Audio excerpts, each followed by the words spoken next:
Megastar Chiranjeevi గారు తరాలు మారినా, తారీఖులు మారినా, పద్ధతులు మారినా, పలుకుబడులు మారినా ఎన్నటికీ మారనటువంటి స్టార్డమ్ మా మెగాస్టార్ చిరంజీవి గారిది.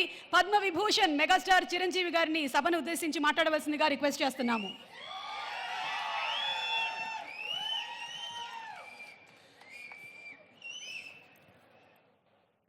గౌరవనీయులు మన ప్రీతమ ముఖ్యమంత్రి శ్రీ రేవంత్ రెడ్డి గారికి, అలాగే మంత్రివర్యులు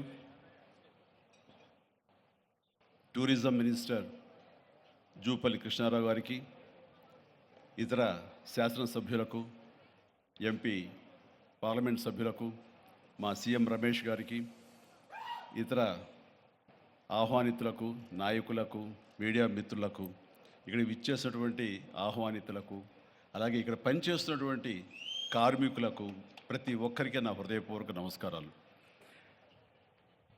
ఈ ప్లేసు మీ అందరికంటే నాకు ముందు తెలుసు.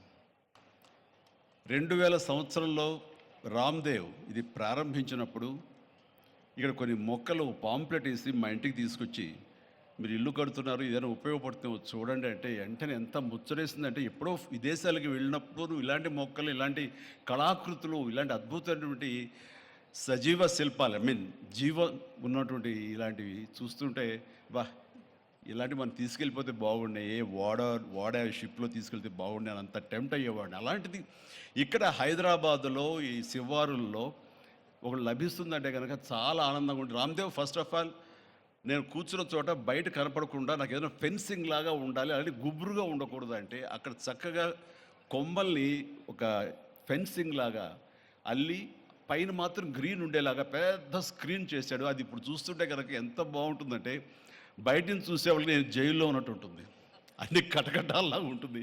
అది అద్భుతమైన కళాఖండంగా నేను ఫీల్ అవుతుంటాను. అట్లాగే చాలా అద్భుతమైన చెట్లు కొన్ని మా ఇంట్లోనే పెట్టుకున్నాను. ఇవి ఎప్పుడో 2002లో 2003లోనో మా ఇంట్లో పెట్టుకున్నాను. అప్పటి నుంచి నాకు అంత ప్యాషన్. ఆ తర్వాత ప్రతి క్షణం ఈయన ఎదుగుదలను చూస్తూ వచ్చాను. ఎక్కడ నాకు ఈయన రామ్దేవ్ ఒక వ్యాపారవేత్తలా కనబడ్డు, ఒక కళాకారుల్లా కనబడతాడు. అందుకే నా మనసుకి అత్యంత దగ్గరగా అయ్యాడు. ఆ తర్వాత ఏదైనా వస్తే కనుక చూస్తారా మొక్కలు అంటే, ఇది వరకంటే ఏదో వేలల్లోనో లక్షల్లోనూ చెప్పేవాడు, ఇప్పుడు కోట్లలో ఉందంట కదయ్యా. ఇప్పుడు నా సంపద అంతంత మాత్రమే ఉంది, కొనలేనేమో అన్నారు. కానీ చూడండి సార్, వస్తే మీరే టెంప్ట్ అవుతారు. ఇప్పుడు గౌరవ ముఖ్యమంత్రి గారితో పాటు అన్నీ వీక్షిస్తుంటే ఎంత టెంప్టింగ్ ఉందంటే, ఇవన్నీ మన ఇంట్లో పెట్టేసుకుంటే ఎంత బాగుంటుంది అనిపిస్తుంది. అంత అందంగా దీనికి కావాల్సిందని వ్యాపార దృక్పథం కాదు, కళాకారుల హృదయం, కళా హృదయం ఉండాలి. నా మటుకు నేను అతని ఒక కళాకారుడుగాను, ఒక ఆర్టిస్ట్గా చూస్తాను. నేను అంత తపన లేకపోతే, అంత ఇష్టం లేకపోతే సుదీర్ఘకాలం 24-25 ఇయర్స్ పాటు దీని మీద ఎక్స్పెరిమెంట్ చేస్తూ, ఎన్నో చోట్ల రీసెర్చ్ చేస్తూ, ఎక్కడెక్కడ ఏమేమి మొక్కలు దొరుకుతాయి, ఎక్కడెక్కడ ఈ శిలాకృతులు దొరుకుతాయి, ఆ శిలలు ఇక్కడ ఎలా తీసుకురావాలి అని దాని మీద అది దుర్భేద్యం అనుకోకుండా ఇది సాధ్యమే, ఇది మన ప్రాంతం వాళ్ళకి, మన హైదరాబాదుకి, మన స్టేట్కి అందం తీసుకొచ్చేది, మన దేశంలోనే గొప్పగా చెప్పినటువంటి గొప్ప పార్క్ అవుతుందని ఆయన మనసులో మెదిలిన ఆలోచన, ఆయన పడ్డ కష్టం, తీసుకున్న శ్రమ ఈ రోజున ఇక్కడ అద్భుతమైన కళాఖండంగా ఇన్ని ఎకరాల్లో చోటు చేసుకుందంటే కనుక నా భూతో నా భవిష్యత్తు.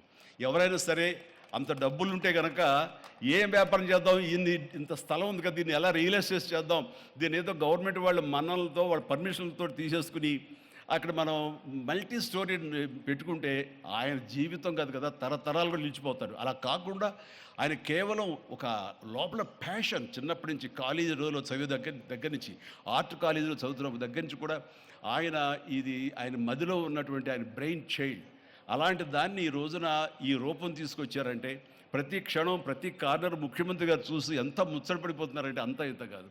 ఎలా చేశారు, ఇది ఎలాగొచ్చింది, అది ఎలా వచ్చింది ఆయన అడుగుతున్నారు. నేను కొన్ని అడుగుతున్నాను. అడిగి ఇది షూటింగ్స్కి ఇస్తారా రామ్దేవ్ అని అడిగితే, ఇస్తానండి, కానీ ఫస్ట్ షూటింగ్ మీదైతేనే అన్నాడు. ఇప్పుడు నువ్వు ఆ మాట అన్నావు కదా, ఇప్పుడు కొత్తగా హీరోయిన్ని తీసుకొచ్చి ఆ అమ్మాయితో స్టెప్లు వేయాలంటే ఈ ఎండలో ఎలా ఉంటుందేమో తెలియదు, కానీ ఏదో చలికాలం అయినప్పుడు నెక్స్ట్ చలికాలం అయితే చేస్తానే అన్నారు. ఈలోగా వర్షాలు పడి ఇవన్నీ ఇంకొంచెం పచ్చగా ఉంటాయండి. 1 or 2 ఇయర్స్ లోపల ఇది అద్భుతంగా ఉంటుంది, కంటికి కనువింపుగా ఉంటుంది చెప్పేసి ఆయన చెప్తుంటే కనుక ఐ కుడ్ ఇమాజిన్. అట్లాగే ఇక్కడ వెడ్డింగ్ ప్లాన్ చేసుకోవచ్చు, వెడ్డింగ్స్ కానీ ఇతర రిసెప్షన్స్ కానివ్వండి, పలు ఈవెంట్స్, అలాగే ఐస్కి సంబంధించినటువంటి ఆ స్కేటింగ్ సంబంధించినవి చేయాలని ఇలా ఎన్నెన్నో ప్లాన్స్ ఉన్నాయని అవన్నీ కూడా చేయగలడు. ఆ సామర్థ్యం ఉంది. అలాగే ప్రభుత్వం కూడా ఖచ్చితంగా సపోర్ట్ చేస్తారు. అందుకు సమాయుత్తమై ఉన్నారు ఆయన. అందుకనే ఎంతో బిజీగా ఉన్నారు సీఎం గారు. ఇవాళ చూస్తే కనుక మనుషులు ఇంటి చుట్టూ ఉన్నారు.